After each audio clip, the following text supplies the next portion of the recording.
தங்கமயில் சரவணனுக்கு சாப்பாடு கொண்டு போகிறாங்க எப்போதும் போல். அங்கே சரவணனுக்கு சாப்பாடு எடுத்து வைக்கிறாங்க. அப்போ அழுவுறாங்க.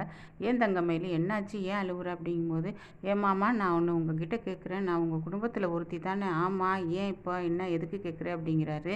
இல்லை மாமா நான் கேட்குறேன், நான் வந்து உங்கள் குடும்பத்தில் ஒருத்தி தானே, அப்புறம் ஏன் கதிர் அந்த மாதிரி பேசுகிறாரு, என்ன பேசுனா கதிர் ஒன்று ஏன் அப்படிங்கும்போது, இனிமேல் எங்கள் குடும்ப விஷயத்தில் தலையிட வேணான்னு சொன்னார். அப்படியா சொன்னால் இப்போவே நான் ஃபோன் போட்டு கேட்கவா? இல்லை இல்லை மாமா, நான் வந்து இந்த ராஜி விஷயம் டியூஷன் விஷயத்தை நான் வந்து வீட்டில் சொன்னேன்ல, மாமா கிட்ட சொன்னேன்ல, அதுக்கு வந்து கதிர் வந்து என்கிட்ட கேட்குறான், வந்து இந்த மாதிரி வந்து நீங்கள் ஏன் இந்த விஷயத்தில் தலையிட்டீங்க, உங்களுக்கு ஏன் இந்த வேலை, ஏன் இதெல்லாம் பண்ணுறீங்க, நீங்கள் யார் இந்த விஷயத்தில் தலையிட அப்படின்னு கேட்குறான் மாமா. அப்படிங்கும்போது, நீ பண்ணது தப்பு தானே தங்கமயில், நீ எதுக்கு வந்து இந்த விஷயத்தில் நீ தலையிட்ட, ராஜி தானே டியூஷன் எடுக்க போகிறா, அவளே அப்பா கிட்ட சொல்லியிருப்பாள்ல, நீ எதுக்கு முந்திக்கிட்டு இந்த மாதிரி பேசுன அப்படிங்கும்போது, அதைத்தான் மாமா அவரும் சொல்கிறாரு, நீங்கள் எதுக்கு ராஜி விஷயத்தில் தலையிடுறீங்க, ராஜி தானே டியூஷன் எடுக்கிறா, டியூஷன் வந்து ராஜியோட பொறுப்பு, அப்போ ராஜியும் அம்மாவும் சொல்கிறதுக்கு தானே இருந்தாங்க, நீங்கள் ஏன் அதுக்கு முன்னே இந்த விஷயத்தில் தலையிடுறீங்க அப்படின்னு என்னை வந்து ஒரு மாதிரி பேசிட்டார் மாமா. அப்படிங்கும்போது, சரி சரி மயில், நீ இதை விட்டுரு, இதையே நினச்சிக்கிட்டு இருக்கிற,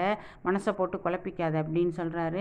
இல்லை மாமா, நீங்கள் வந்து இதை கேட்கணும், கதிர்கிட்ட கேட்கணும், நான் யாருன்னு கேட்கணும், நீங்கள் வந்து அண்ணி யார் இந்த வீட்டில், அண்ணி ஏன் தலையிடக்கூடாதுன்னு சொன்னேன் அப்படின்னு கேட்கணும்னு சொல்லிட்டு தங்கமயில் சொல்கிறாங்க.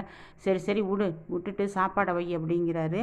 இதோட என்ன பண்ணுறாங்க, தங்கமயில் கடைக்கு சாப்பாடு எடுத்துகிட்டு போகிறாங்க. அங்கே வியாபாரத்தை பார்க்குறாங்க. மாமா கிட்ட வந்து குழஞ்சி பேசிகிட்டு இருக்காங்க. அப்போ வந்து மாமா வாங்க சாப்பிடு அப்படிங்கும்போது சாப்பாடு வைக்கிறாங்க. அப்படியே பாவமாக மூஞ்சியை வச்சுக்கிட்டு, மாமா உங்களுக்கு ஒன்று தெரியுமா, அத்தை ராஜி யாரும் என்கிட்ட பேசுறது இல்லை அப்படிங்கிறாங்க. ஏப்பா அப்படின்னு கேட்குறாரு. நான் உங்ககிட்ட இந்த மாதிரி டியூஷன் விஷயத்தை உங்ககிட்ட சொன்னேன்ல, அதனால் வீட்டில் யாருமே என்கிட்ட பேசுறது இல்லை மாமா, நான் நல்லது தானே செஞ்சேன், நம்ம கௌரவம் குறைஞ்சிருமேன்னு தானே உங்களுக்கு சொன்னேன் அப்படிங்கும்போது, அப்படிலாம் இல்லைப்பா, கோமதி வந்து ரொம்ப நல்லவ, உனக்கு தெரியாது கோமதியை பற்றி, அவள் ரொம்ப நல்லவப்பா, நீ நினச்சிக்கிட்டு இருக்கிற அவளை தப்பா, ஆனால் அவள் ரொம்ப நல்லவன், நான் பேசிக்கிறேன் கோமதி கிட்ட, அத்தை தான் மாமா என்னை வந்து ரொம்ப தப்பாக புரிஞ்சுக்கிட்டு பேசவே மாட்டேங்கிறாங்க, என்னத்த இருந்தாலும் ராஜி வந்து அவங்க அண்ணன் பொண்ணுல, அதனால் வந்து என்கிட்ட ரொம்ப பேசவே மாட்டேங்கிறாங்க, இல்லைப்பா நீ விடு, நான் கோமதி கிட்ட பேசிக்கிறேன் அப்படிங்கிறாரு. இல்லை மாமா மனசே ரொம்ப கஷ்டமாக போயிடுச்சு அப்படிங்கும்போது, இதை வந்து சித்தப்பா கேட்டுட்டு அப்படியே என்ன பண்ணுறாரு, இங்கே வர்றாரு வீட்டுக்கு. அக்கா அப்படின்னு கூப்பிட்டுக்கிட்டே வர்றாரு. என்னடா அப்படின்னு கேட்கும்போது, ஒன்று தெரியுமா உனக்கு, என்ன விஷயம் நடந்துச்சு தெரியுமா கடையில், இந்த செய்தியை, அதாவது டியூஷன் எடுக்கிற செய்தியை மாமா கிட்ட போட்டு கொடுத்ததே தங்கமயில் தான்க்கா அப்படின்னு. என்னடா சொல்கிற அப்படின்னு கேட்குறாங்க. ஆமாக்கா, இன்னைக்கு கடைக்கு சாப்பாடு தங்கமயில் எடுத்துகிட்டு வந்தாங்களா, அப்போ சொன்னாங்க, இந்த மாதிரி நடந்ததை சொல்கிறாரு. நீங்கள் தங்கமயில்கிட்ட யாருமே பேச மாட்டேங்கிறீங்களா, இதை வந்து மாமா கிட்ட ஒரு குத்தமாக தங்கமயில் வந்து சொல்லுது, யாருமே பேச மாட்டேங்கிறாங்க, டியூஷன் எடுக்கிற விஷயத்தை உங்ககிட்ட நான் போட்டு கொடுத்துட்டேன்ல மாமா, அதனால் வந்து ராஜியும் பேச மாட்டேங்கிறாங்க, அத்தையும் பேச மாட்டேங்கிறாங்க அப்படின்னு சொன்னால், அதுக்கு மாமா என்னடா சொன்னார், கோமதி அதெல்லாம் ஒரு மனசில் எதையுமே வச்சுக்க மாட்டா, அவர் ரொம்ப நல்லவன்னு ஒன்று சொன்னாருக்கா, எனக்கு தெரியும்டா, என் புருஷனை பற்றி எனக்கு தெரியாதா அப்படின்னு சொல்கிறாங்க. அப்போ ஒன்றுமே தெரியாத மாதிரி தங்கமயில் உள்ளர வருது, வீட்டு உள்ளர. அப்போ நில்லு அப்படிங்கிறாங்க தங்கமயில. என்ன அத்தை அப்படிங்கும்போது, போட்டு கொடுத்துட்டு வந்துட்டியா அப்படின்னு கேட்குறாங்க இவங்க.